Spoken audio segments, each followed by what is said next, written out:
আসসালামু আলাইকুম, সবাই কেমন আছেন? আজকে আমার খুঁটিনাটি কিছু বিষয় নিয়ে আপনারা সবার সাথে যুক্ত হয়ে যাইতেছি কি, ঠিক আছে? আশা করি সবারই ভালো লাগবে। সবসময় সবার ভালো লাগার এই চেষ্টায় আছি। তো সবাই দোয়া করবেন আমার লাগে, ঠিক আছে? তো এই জায়গায় সবচাইতে বড় কথা হইলো যে আজকে বৃহস্পতিবার, মাসকা বাজার। তো আজকে কিন্তু আমরা এনে মানে এই মাসকা বাজারে অনেক মানে গরু ছাগল বিক্রি হয়, ক্রয় বিক্রয় হয়। তো আমি ঘুম থেকে উঠতে বসি, ঘুম থেকে উঠতে কইতেছি যে ব্রাশ টাশ করে রেডি হওয়া লাগবো, আজকে বাজারের দিন, তাড়াতাড়ি করা লাগবো, কোনো দেরি করা যেত না, ঠিক আছে?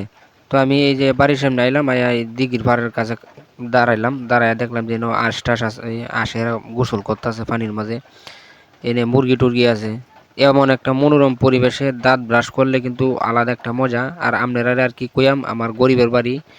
আর আমি গ্রামের ন্যাচারাল যে ভিডিও মানে ন্যাচারাল যে এই মানে পিকচারটা, এটি মানে আমি তুললে ধরি সবার কাছে, জানি না কীরকম হয়।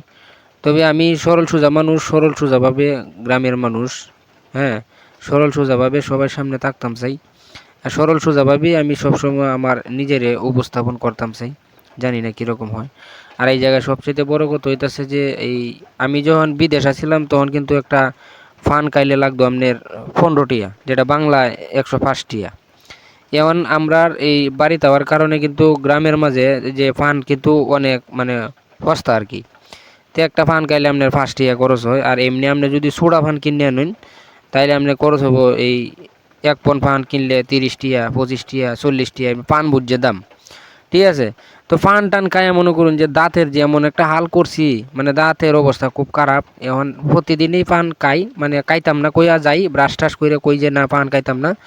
তারপরে মনে করেন যে পান খাওয়ার যাই যাই তো মনে করেন যে এই বন্ধু বান্ধবের সাথে তারলে একসাথে থাকলে তো মনে করেন একজনে খাইলে পরে আবার মন চায় পান খাওয়ার লাগে। তো সবসময় ব্রাশ করে রাখার চেষ্টা করি, তবে যত দ্রুত সম্ভব আমি চেষ্টা করাম যাতে পান খাওয়াটা ছাইড়ে দেওয়া যায়। কারণ একটা কথা আছে যে বাঙালি দাঁত থাকতে দাঁতের মর্ম বুঝে না, সব কিছুই জানি কিন্তু নিয়ম মোতাবেক কোনো কাম কাজ করি না, ঠিক আছে? আর আরও একটা বড় বিষয় হলো যে আমার এই যে গরিবের বাড়ি, ঠিক আছে, আমি আমার ভিডিওর মাঝে কোনো কিছু কোনো সময় লুকাই না। আমি যেমন আমার নিজেরও আমি এরকমভাবে উপস্থাপন করি, আমার বাড়ি ঘর যেমন এইটিও কিন্তু এরকমভাবে উপস্থাপন করি। আর সবচাইতে বড় কথা হলো যে 2 দিন আগে কিন্তু আমার একটা বাছুর গরু মারা গেছে, ঠিক আছে? আল্লাহরই রহমত, আল্লাহরই কিন্তু আলাদা একটা দয়া আছে, আল্লাহর বান্দার কোনো সময় খালি নাই। আমার একটা গরু মারা গেছিলো 2 দিন আগে অসুস্থতার কারণে। আজকে যাই হোক, আমরার একটা গাভী গরু বাচ্চা দিছে, মানে বহন বাছুর হয়েছে। এই জিনিসটা দেখে মানে খুবই ভালো লাগতেছে। আর বিষয়টাও চিন্তা করতেছি যে 2-3 দিন আগে আমার একটা গরু মারা গেল, আবার আল্লাহর কি রহমত, এই যে এই গরুটা গাভী না ছিল ঘরে, এই যে আজকে বাচ্চা দিছে সকাল সকাল। বাচ্চাটা ওঠার চেষ্টা করতেছে কিন্তু উঠতে পারতেছে না, ঠিক আছে?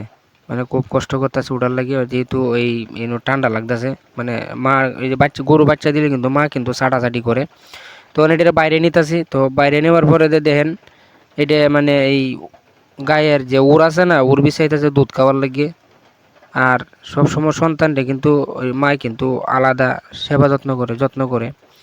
আর একটা বিশেষ করে আরেকটা কারণ হইলো যে সকাল 5টা বাজে আপনার পর হয়েছে, এখন পর্যন্ত কিন্তু জল পড়ছে না। এই যে গায়ে বাচ্চা দেওয়ার পরে যে জলটা থাকে, এই জলটা কিন্তু এখন পর্যন্ত পড়ছে না। তবে আজকে সারাদিন এইভাবেই গেছে, মানে সকাল 5টা বাজে বাচ্চা দিছে, সারাদিনেও জল পড়ছে না। এরপরে যে মাসকা বাজারে যাওয়ার কথা কইছিলাম, আমার আর একটা গরু আছিল, এই গরুটা অনেকদিন ধরে কইতে বেচার লাগিয়ে ব্যস্ত থাকতাছি না। তবে গরুর বাজার এখন সস্তা, মানে খাওয়ায়া টাওয়ায়া সেরম কোনো লাভ টাভ থাকে না, ঠিক আছে?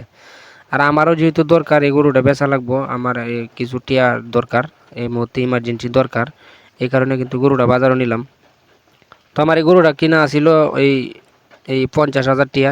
তো এই লাস্টে দিয়ে বাজার যদি ভালো থাকতো তাহলে 95,000 টিয়া বিহি হইতো, কোনো কথা নাই। এই যে গরুটা আমরা 85,000 টিয়া বেচছি। তো আমি যেহেতু একলা মানুষ, সবসময় একলাই উপস্থাপন করার চেষ্টা করি, আমার কিন্তু কোনো ক্যামেরাম্যান নাই। তারপরও যে যারে পাই তার এই ক্যামেরা দিয়ে কারা করি, কিচ্ছু করার নেই। আর আমি এরকম কোনো কিছু না যে আমি মানুষের উপর ভরসা করি, আমি সবসময় আমি একলা যাটা পারি এটাই করার চেষ্টা করি। আর এনে আমার ক্যামেরাম্যান মনে করেন যে মাঝে মাঝে বাড়ির আম্মা আছে, আম্মা দৌড়ে দে, আমার পোলা আছে, আমার পোলায় দৌড়ে দে, বউ আছে, বউরে যে মাঝে মাঝে দৌড়াই। তো এই যে দেখেন আমার এই জায়গায় ছাগলগুলো আছে, ছাগলগুলো কাটা ঘাস খাইতেছে। আর এনে বিশেষ করে আর একটু কষ্টের বিষয় হলো যে বাচ্চাটা দেওয়ার পরে কিন্তু আজকে সারাদিন গেছে, কোনো জল পড়ছে না, ঠিক আছে? আমরা কিন্তু অপেক্ষায় রয়েছি এই যে বাচ্চা দেওয়ার পরে যে গরুর যে জলটা পরে, এই জলটা কিন্তু যদি পরে লক্ষ্য না রাখা হয় তাহলে পরার সাথে সাথে কিন্তু গরু আবার খায়ালায়। তো গরু যদি পরে আবার এই জলটা খায়ালায় তাহলে কিন্তু এটা আলাদা একটা সমস্যা। আর যদি এই মুহূর্তে আমরা ডাক্তার দিয়ে ফালাই তাহলে ডাক্তার কিন্তু হাত দিয়ে জলটা ফালায়, এই যে কিছুটা লটকে রয়েছে পিছনে, হাত দিয়ে যখন জলটা ফালায় তখন কিন্তু পুরাটা জল কিন্তু পেট থেকে আইয়ে না, ঠিক আছে। কিছু জল তাহে সিঁড়ি বিড়ে ফালায় দেয়। তো সিঁড়ি বিড়ে ফালানোর পরে দিয়ে মনে করেন যে আরও সমস্যা হয়। এই জন্য আমরা চেষ্টা করতেছি যাতে ন্যাচারালভাবে জলটা পড়ে। তো এখন এই গ্রামের এই যে প্রাকৃতিক পরিবেশ মনোরম, আমারও মানে এই গ্রামে আয়া আয়া আমার এই মানুষগুলোর সাথে মিশিয়ে মানে খুবই ভালো লাগতেছে। এখন আম্মা কইতাছে কই জালটা একটু ঠেলা দিয়ে নিবে যাইতেছে গা। তখন আমি তো ফাতার জাল আরও আগে দিছি, এখনও চেষ্টা করতেছি ফাতাতে জাল দেওয়ার লাগিয়ে। আর আমার মেয়ে আছে দেন, হে সবসময় চেষ্টা করে আমার সাথে তাহার লাগিয়ে, পারে আর না পারে মানে লাগিয়ে পড়ে কামের মাঝে, মানে পড়বো না দুঃখ পাইবো না কি হইব এইটা দেখার সময় নেই।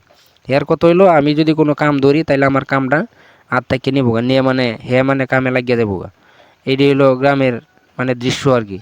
আর এই যে আমার এই দৃশ্যগুলা আপনারা কীরকম লাগে অবশ্যই জানাইবেন। আমি সবসময় ন্যাচারালভাবে সরলভাবে আপনারা সাথে থাকতাম চাই।